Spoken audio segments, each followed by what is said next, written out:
뚜렷하지 않게 난파선처럼 표류하고 있는 중입니다. 국민들은 IMF 때보다 더 어렵다고 합니다. 장기 불황, 자영업자들의 폐업 속출, 청년 실업률, 구조조정, 가계부채, 이런 상황에서 박근혜 대통령은 최순실 일당과 공모하여 재벌로부터 수백억 원을 받아내는 등 정경유착 적폐가 낱낱이 드러났습니다.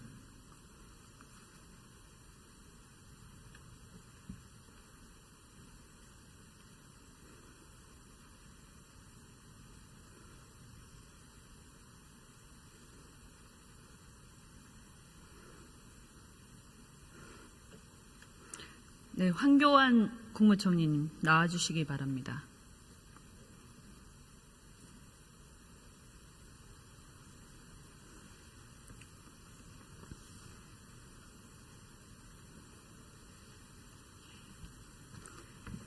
대통령 권한대행으로서 어깨가 무거울 거라고 생각합니다.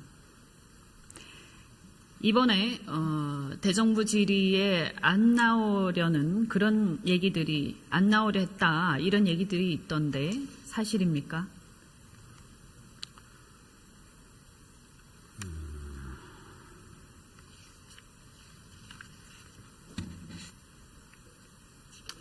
국무총리로서 당연히 대정부 질문에 출석해야 되겠습니다마는 처음에 제가 국회로부터 연락을 받았을 때 대통령 권한 대행에게 출석을 요청을 했습니다.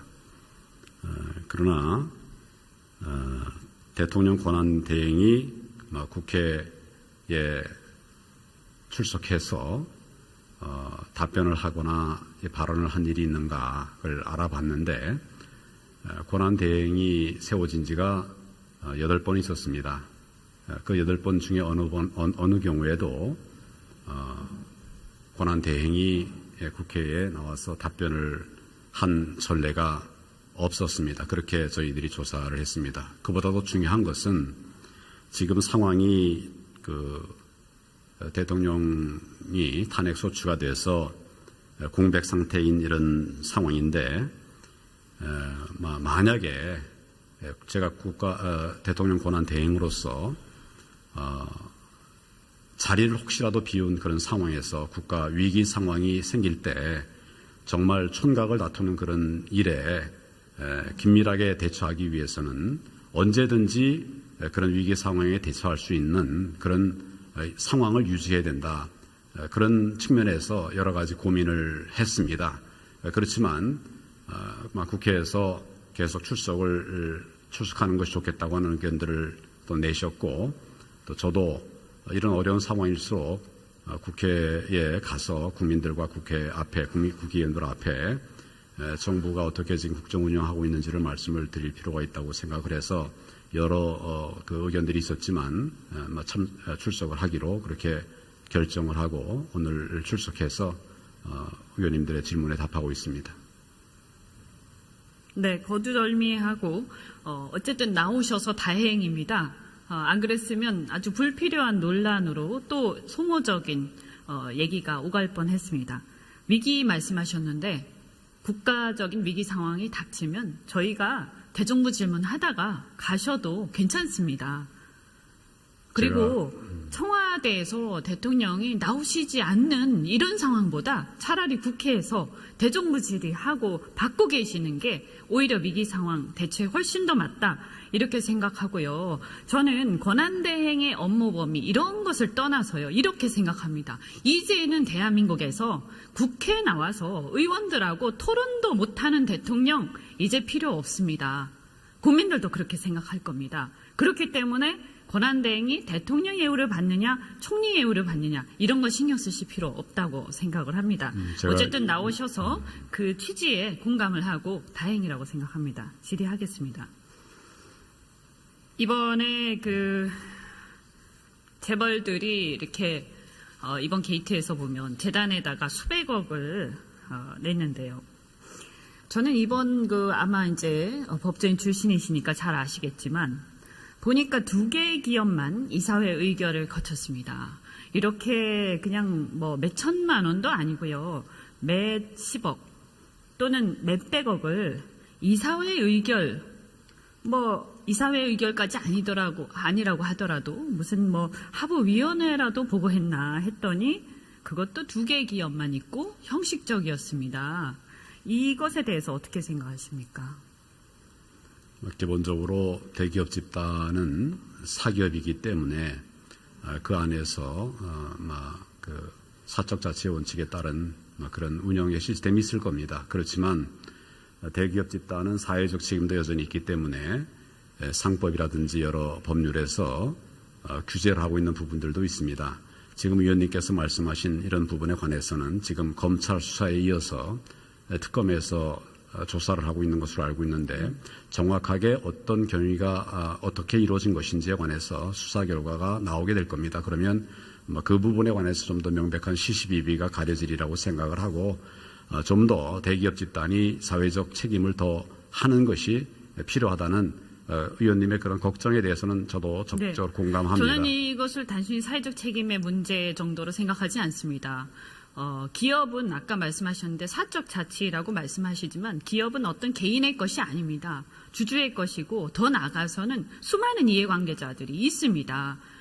다른 어떤 전혀 상관없는 다른 대중들은 차치하고라도 당연히 책임 있는 결정을 해야 됩니다. 이 안에서 이 수십억 수백억을 쓰면서 그것을 전혀 고민하지 않고 제왕적 총수의 어떤 비선들이 알아서 결정했다. 이게 우리 국민들이 이게 나라냐라고 얘기하지만 저는 이게 기업이냐라고 얘기를 하고 싶습니다. 이게 자본주의냐? 아닙니다. 이건 자본주의가 아니에요. 그건 아마 총리님께서 잘 아실 거라고 생각합니다. 있을 수 없는 일이고 이걸 고치는 것이 정경유착의 고리를 끊는 것이다. 그래서 많은 분들이 말씀하셨지만 상법 개정안이 이미 나와 있습니다. 지난번에 제가 7월 달에 경제부총리께 질문을 드렸었습니다. 의견 수렴 중이다. 법무부가 그런 말씀하셨어요. 아직도 의견 수렴 중입니까? 이 문제는 의원님 너무 잘 아시다시피 간단한 문제가 아닙니다. 굉장히 많은 분들이 여러 이야기를 내고 있는 쟁점 분야입니다. 그래서 처음에 이제 입법 예고를 2013년에 제 기억으로는 지금 13년에 입법 예고를 했는데 그때 정말 저희들이 상상한 이상의 많은 그 여러 의견들이 있었고 반발도 있었고 또 응원도 있었습니다. 이런 부분들을 더 충분하게 의견 수렴해서 사회적 공감대 형성해가는 부분 필요하다 이렇게 판단하고 있는 것으로 알고 있습니다. 다시 말씀드리지만 이게 기업이냐고요. 이거 말이 안 됩니다. 개인 기업이 아니란 말입니다. 제왕적 총수. 우리 아까 어떤 의원님들이 제왕적 대통령 얘기하던데 제왕적 총수예요. 지분이 뭐 1인 회사입니까 이게?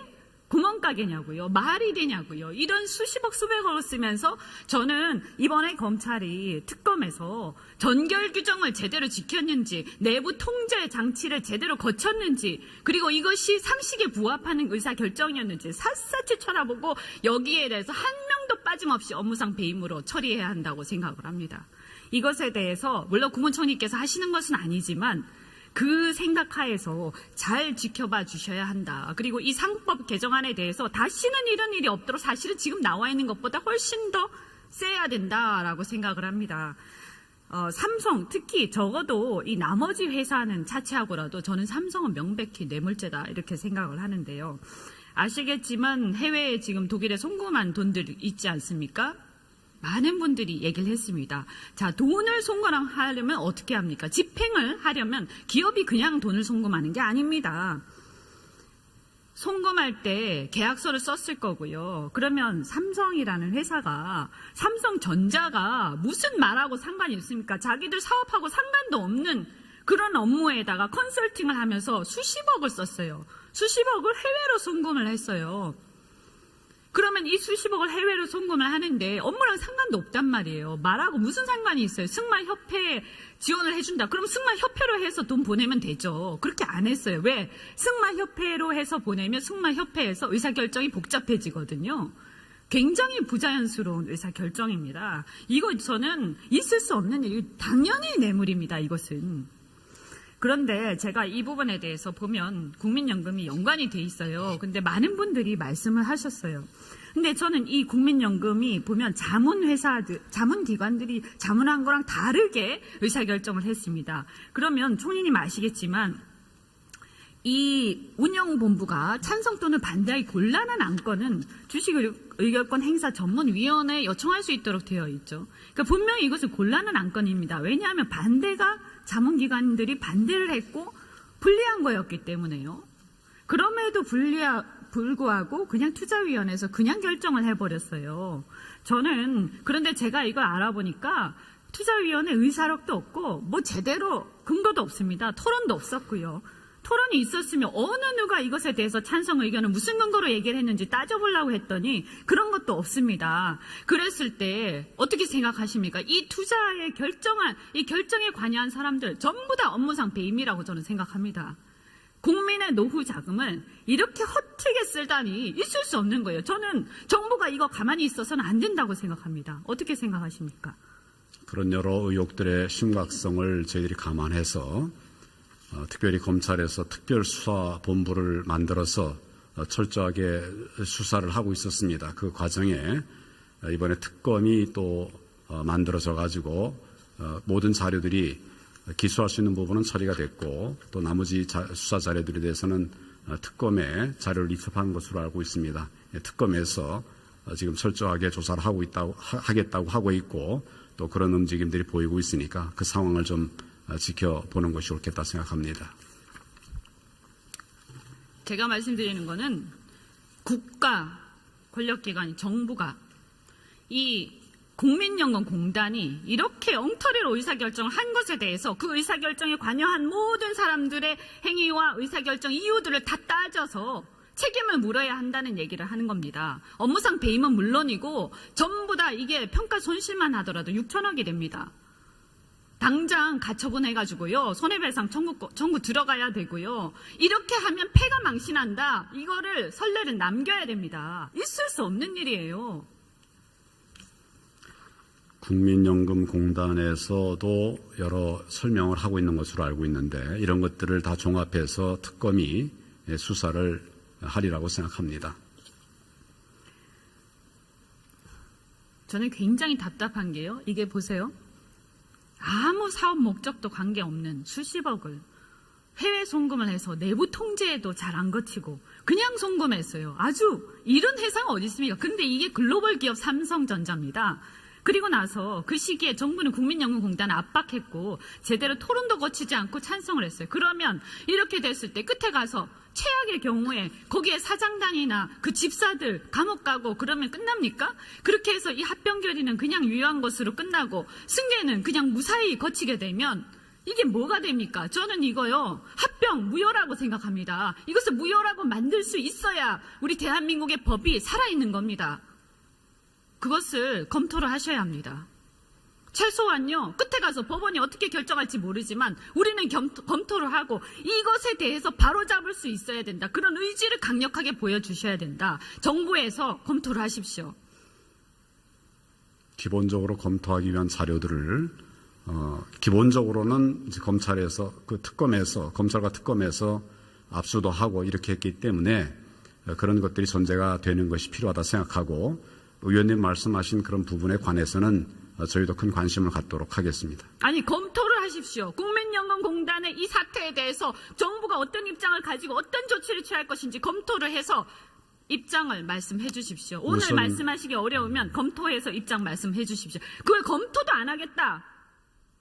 있을 수 없는 일입니다. 제가 검토 안 하겠다고 말하지 예. 않았습니다. 다만 검토할 자료들이 수사팀들에 있다.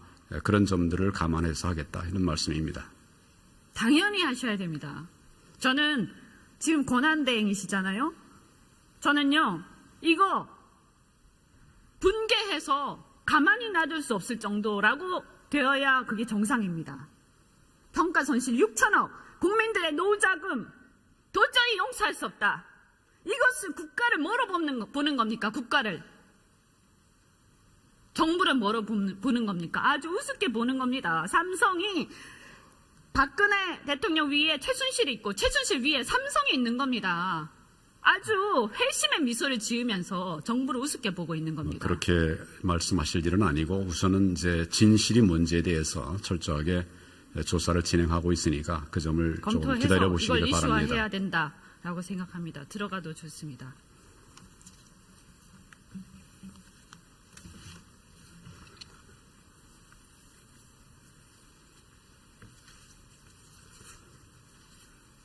예, 부총리님 나와주십시오.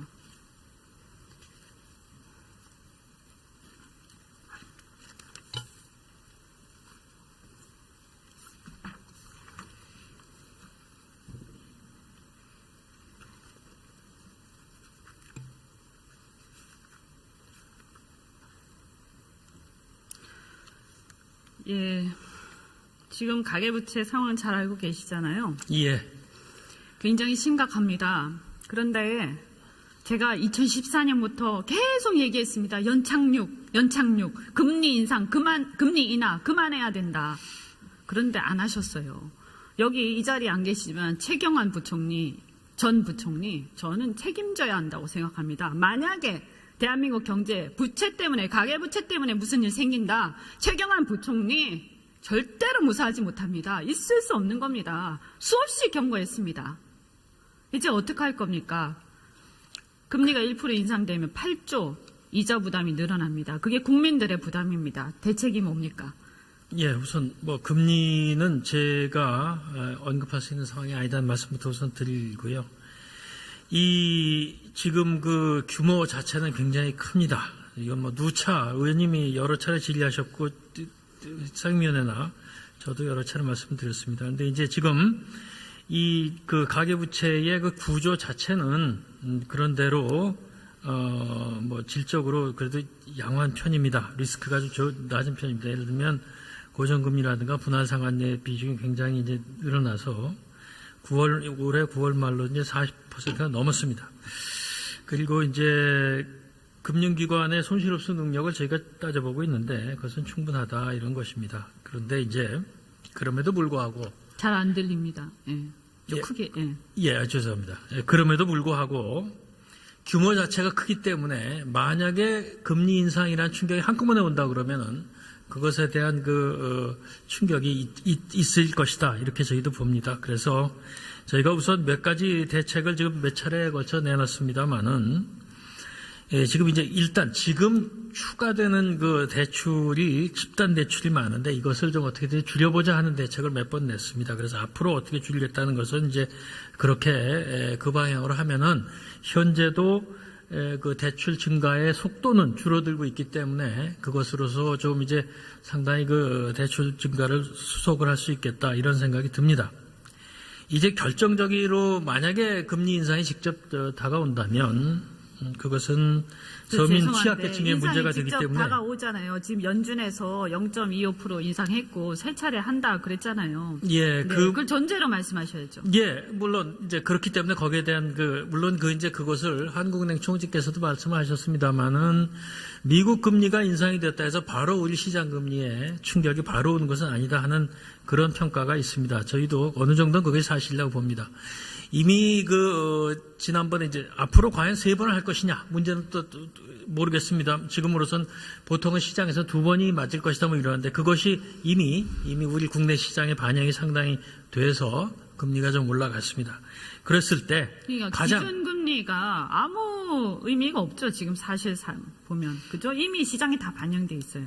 네, 그러니까 시장금리는 벌써 그 내년도에 세 차례 발언에 의해서 이제 상당히 우리 금리가 올라갔는데 그래도 한국은행이 발빠르게 대응을 해서 채권금리 같은 것에 대해서는 조금 또 상승세가 주춤해지긴 했습니다.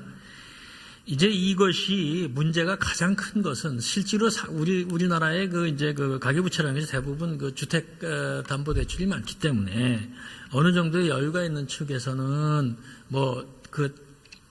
대응을 해 나갈 수 있는 그런 가능성은 있습니다. 다만 서민이나 취약계층이 제일 문제가 되겠고 그래서 이분들의 기자부담 경감을 위한 안을 또 추가로 마련할 수 있으면 마련을 하도록 하겠습니다.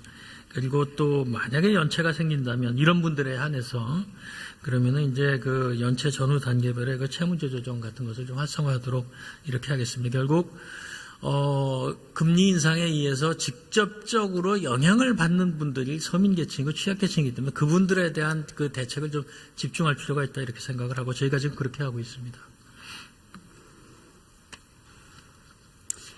그 아주 획기적인 게 필요하다. 그리고 아주 적시에 그리고 집중적으로 타겟을 해서 하셔야 됩니다. 그리고 예. 재정 여력이 어느 정도 다행히 있기 때문에 저는 이 재정 여력을 적극적인 재정 정책을 통해서 이 부분에 안전망을 까는데 써야 한다라고 생각합니다. 동의하십니까? 예, 의원님 말씀 지체적이 옳다고 생각을 하고요. 그런 뜻에서 이제 저희가 이게 소위 말하는 서민 취약계층에 대해서 타겟팅을 해서 해야 하는 것이고요.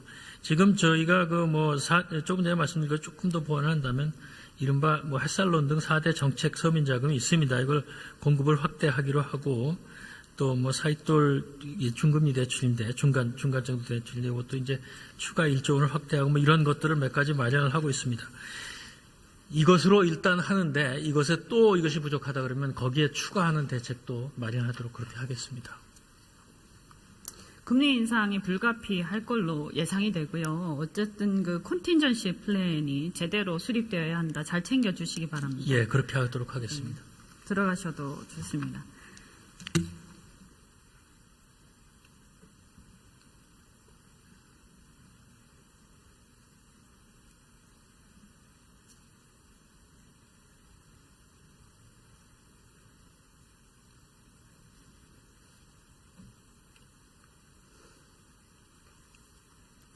경제가 위기입니다. 그러나 우리는 여기서 주저앉을 수 없습니다. 위기를 기회로 삼아 망국적인 부정부패와 정경유착 고리를 끊고 한국 경제 재도약을 위해 힘과 지혜를 모아야겠습니다. 경청해 주셔서 감사합니다.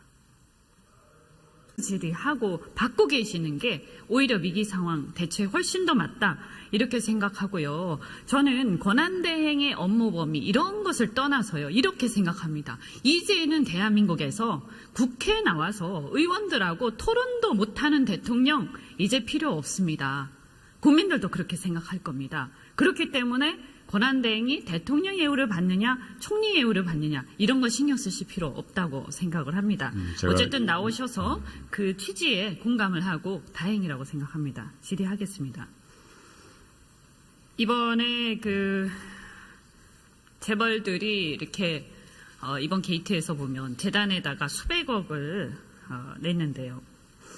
저는 이번 아마 이제 법조인 출신이시니까 잘 아시겠지만 보니까 2개의 기업만 이사회 의결을 거쳤습니다. 이렇게 그냥 몇 천만 원도 아니고요. 몇십억 또는 몇백억을 이사회 의결 이사회 의결까지 아니라고 하더라도 무슨 하부위원회라도 보고했나 했더니 그것도 2개의 기업만 있고 형식적이었습니다. 이것에 대해서 어떻게 생각하십니까? 기본적으로 대기업 집단은 사기들이 있던데 사실입니까?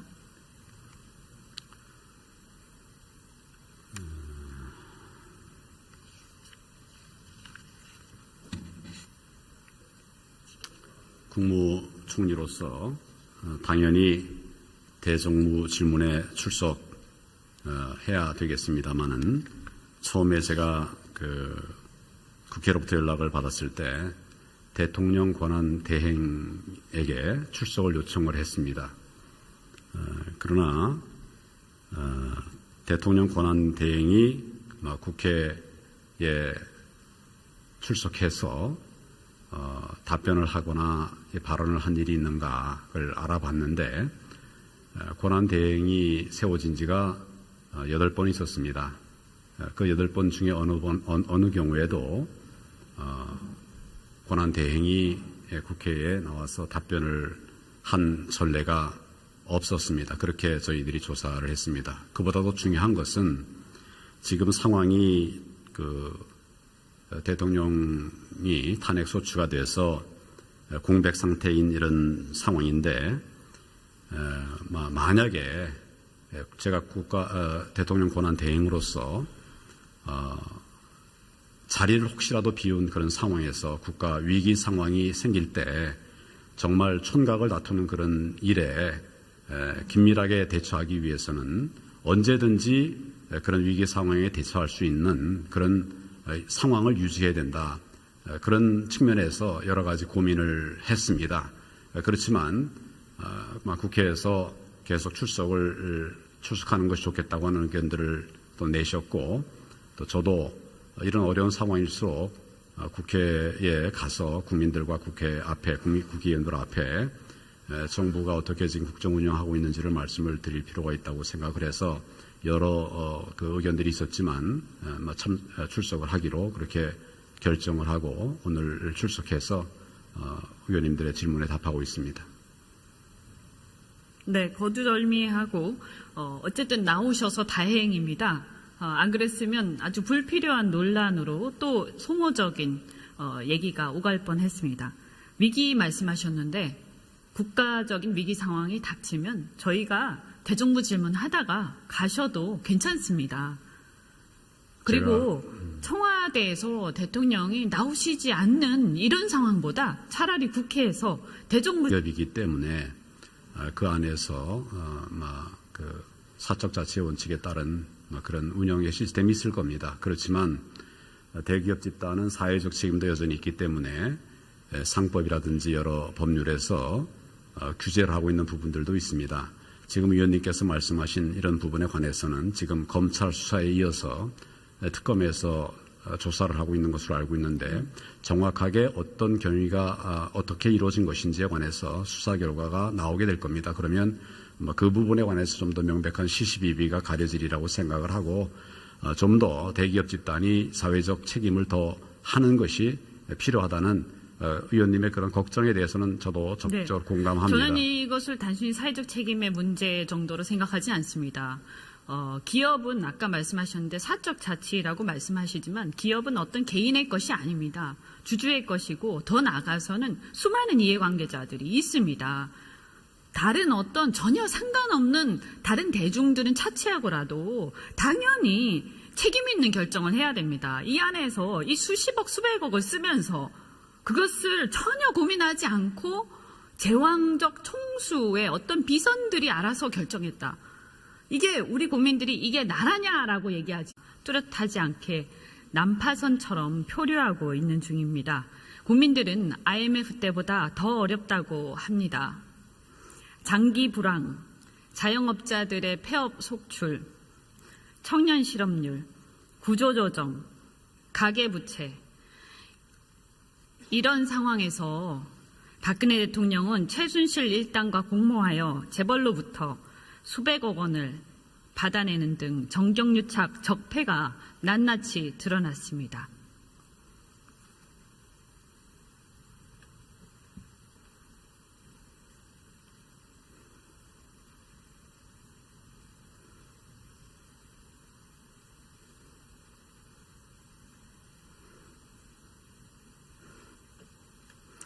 네, 황교안 국무총리님 나와주시기 바랍니다.